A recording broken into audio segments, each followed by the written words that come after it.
நீ எம்எல்ஏ நீங்க வாங்க வேணாம்னு சொல்ல, நான் உங்களுக்கு வர வேணாம்னு சொல்லல. கருவடிச்சேரி வரும்போது டிஎம்கே சொல்லணுமா இல்லையா? இப்ப நீங்க வந்து யார் சொன்னது?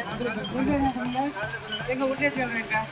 எதுக்கு வர மாட்டாங்க, அவர் எதுக்கு வர மாட்டாரு. சரி, அவர்கிட்ட சொன்னாரு, எங்களுக்கு சொன்னாரு. உங்க கட்சிக்கார யாருமே சொல்ல மாட்டீங்க. இதே டிஎம்கே சொல்லவே மாட்டீங்க.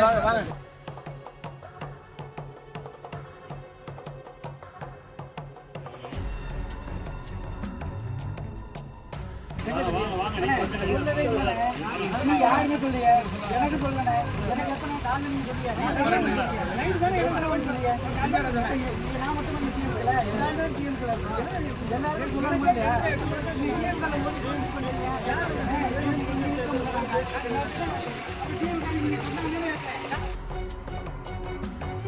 நீ எம்எல்ஏ நீங்க வாங்க வேணாம்னு சொல்ல, நான் உங்களுக்கு வர வேணாம்னு சொல்லல. கருவடிச்சேரி வரும்போது டிஎம்கே சொல்லணுமா இல்லையா? நீங்க வந்து யார் சொன்னது? எங்க ஒன்றிய செயலர் எங்க?